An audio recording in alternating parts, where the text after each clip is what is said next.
Ang Panginoon at sumunod ang pagpapala, ang 8 pagpapala para po kay San Lucas ay 4 na pagpapala at 4 na abad. Kay San Marcos po ay 8 pagpapala.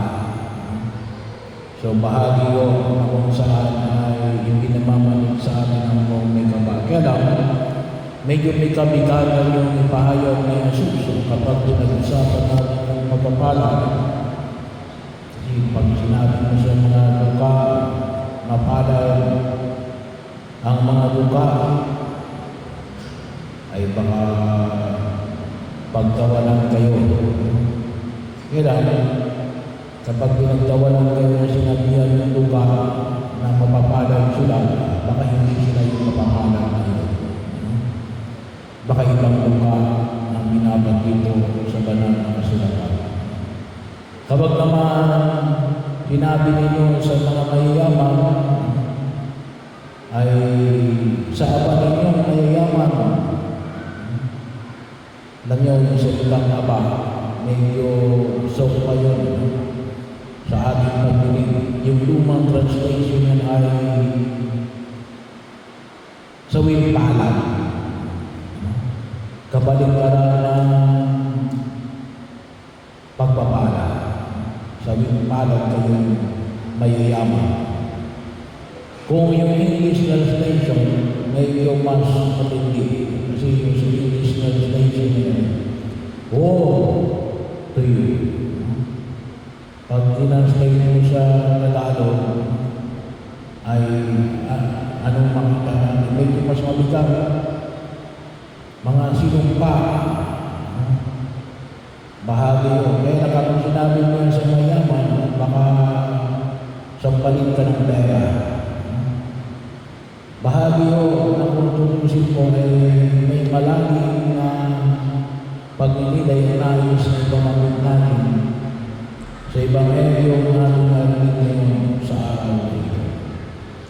At maliwanag, sabi nga bakit sinabing mapapalad ang mga lupa,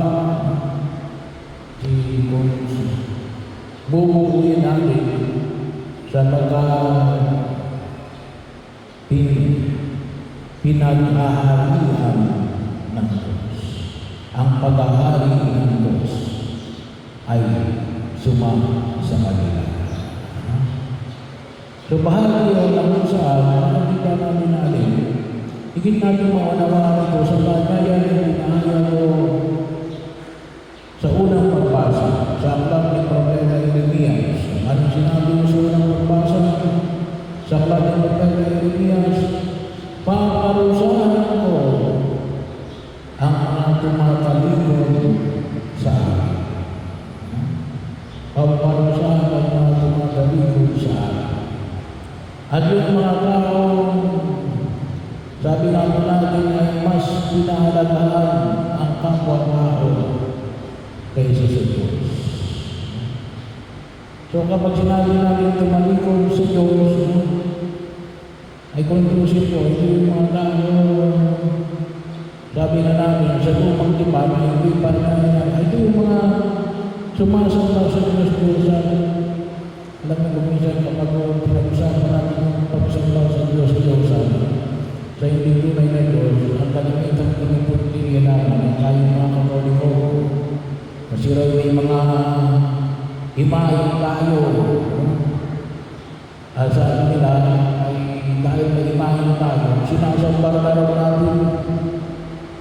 Hindi o pinagbawal ng Diyos na gumawa ng imahin. Ang ipinagbawal ng Diyos niya ang sambahin ng mga imahin. Kapag yan ay ipinalito sa Diyos. Bakit po? Kasi makikita natin sa aklat ng Leviticus na nagpagawa ang Diyos ng imahin. Kung makikita natin kanino kay Moises, at saan nilalagay yung imahin? Anong imahin? dalawang anghel. Dalawang anghel. At ilalagay sa ating dalawang anghel, made of bronze. Tanso. Ilalagay sa doon sa Ark of the Covenant. Ang banal na tipan. So bahagi yun. Kaya makita ko natin. Kaya yung pagkalikod sa Diyos ay pagkalikod, hindi lang tumutukoy sa mga tributo. Kaya lang, kung minsan makita natin yung mga katoliko rin naman na wala na ginawa kundi sambahin o tributo nila. Bakit? Eh, hindi man lamang nagsisimba. Nandun na lang sa kanilang tributo. Bahagi yun. Pagkakataon na kung saan ay nakakalimutan natin. Sapagkat anong sinasabi niya, utos ng Diyos yan eh. Magsimba ka pag-araw ng linggo at keseng pakilig. Hindi yung palagi ka na lamang nasa iyong libuto. So, bahagi yun ang paalala natin. Naalala ko tuloy sabi ni Bishop kahapon kasi sa kanyang pamilya doon sa Logos, doon sa church dedication ng Logos. Sana rin tayo magkaroon din ng dedication. Kailan medyo malaki ang trabaho. Pero yung pagkatalaga ng simbahan, yung ating mga simbahan, kahit na maganda na, hindi pa ako tinatalaga. Kami umabot ng 3 oras kahapon doon sa pagkatalaga ng simbahan sa loob. Ang isa sa bahagi na binili ng pansin kasi yung simbahan ay para magpabanal at makita yung kabanalan. Sabi niya, kuminsan nga yan eh. Kasi nagminsan sa Kanlubang noong Biyernes. Sabi niya, ito, mabuti ko yung obispo. Nilulunguran. Kasi bago lang, mayroon isang bago balik sa kanyang singsing ay lumuhod. Pero sabi niya, pero sa Jesus, hindi natin nilulunguran. Alam niyo, kapag papasok kayo sa simbahan, bago kayo umupo sa inyong mga upuan, dapat naduhod kayo dun sa aisle. Pinatawag natin genuflect, magduhod ng isang paa bago tayo pumunta sa aming mga upuan. Bakit nandiyan si Jesus sa banal na sakramento sa altar? Wala ko doon sa cross. Yan, sa ibaba ng cross. Yung banal na katawan ng dugo ng ating Panginoon sa Kristo. Yun ang ating nilulunguran. Hindi ko yung imahin. At kung isa may banal, hindi mo lang nagtatanggal ng sombrero pagpasok sa simbahan. Kaya yung tanayan ng pagkakapal, yung salitang ipinahayag mo na alin, paparusahan ko mga tumalikod sa akin. Yun yung alin. Yun yung mga itinatawag nito namin mga may Diyos-Diyosan. Maging yan ay imahe, tao. Kuminsan may mga tao, lalo-lalo na ngayong panahon na ito, na nagsimula na ang kampanya sa national level. May mga tao magpapakamatay para doon sa kanyang kandidato. Pero hindi pagtatanggol yung turo ng simbahan tungkol sa paglaban sa abortion, sa divorce, at saka sa same-sex marriage. Yun yung pangalagaan na pinangangalagaan ng simbahan. Pero hanggang magpakamatay sa kanyang kandidato. Pero hindi mandang na ipagtanggol ang turo ng ating pananampalataya sa Kaya ginawa yung makita ko natin. Ito man ay kayamanan, posisyon, o tao, kapag ginagaw nito, yung para sa Diyos, yan ang tinatawag natin na alin, na tinatalikuran natin ang Diyos. Kaya nga, sino yung mas nakita natin, sinasabi natin na pinahalagahan ng Diyos? Kasi sinabi mo ng mapapalad ng mga lupa na walang inaasa, mga papalad ng mga lupa na pinaghaharian ng Diyos. Ibig sabihin natin, kapag sinabi mo na saan ka maniniwala doon sa taong sasabing hindi ako pinababayaan ng Diyos kahit wala siyang pera, o kaysa doon sa mayaman, pag sinabi na hindi ako pinababayaan ng Diyos,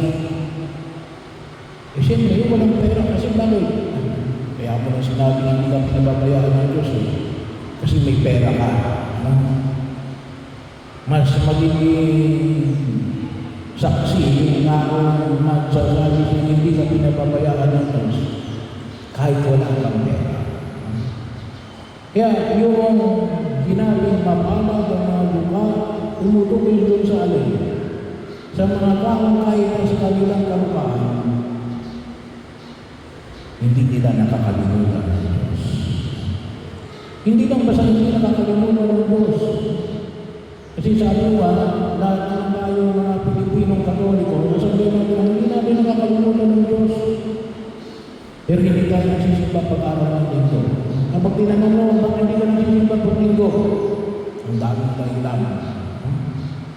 Ang daming dahilan. May trabaho, busy, pero hindi nga nila nakakalimutan ng Diyos. Kaya naman, latang na lang. Ang Diyos ay paglatang. Kaya po, makikita natin, kapag may dilogyo, mayroong malaking sakuna, ang punong-puno ang simbahan. Kasi doon lang nila nakalala ng Diyos. Kapag may masamang nangyayari. Pero, yung tinatawag natin mga duka, ay kahit sa gitna ng kanilang kawalan, hindi nakakalimutan ng Diyos. At hindi lang basta hindi nakakalimutan ng Diyos, inuuna ang Diyos. Bahagi mo yun. Kasi kalimitan, hindi naman o lahat. Kapag ang tao ay mayaman, ay kuminsan nakikita natin kasama lang ng Diyos, pero hindi ang pinangunahan. Kaya nga yung paanyaya ay pinahayag ng punong kapal sa ikalawang pagpasa sa sulat ni San Pablo sa mga taga-Korinto. Anong sinabi rito? May ilang mga simbahan sa Korinto mga natin. Hindi nila naniniwala sa muling pagkabuhay. Sa buhay pagkatapos ng kamatayan. Bakit? Ang pinag-iipunan lamang ay yung mga bagay ng kamundo. Nakalimutan na yung mga bagay na magalaman. Kaya nga, pinapaalala tayo, pinaalala sa atin sa sulat ng San Pablo sa mga taga-Korinto natin, na mayroon ka man o wala, dapat huwag natin kalimutan ang ating Panginoon sa Kristo. Huwag natin kalimutan ang Diyos sapagkat may buhay, may muling pagkabuhay. At nawa, yung mga bagay na mayroon ng tayo, yun ay gamitin natin para tayo ay higit na maging makinabang sa buhay na walang hanggan. Sapagkat anong kayamanan mo sa daigdig na ito, may iwan sa daigdig na ito. Pero kung paano mo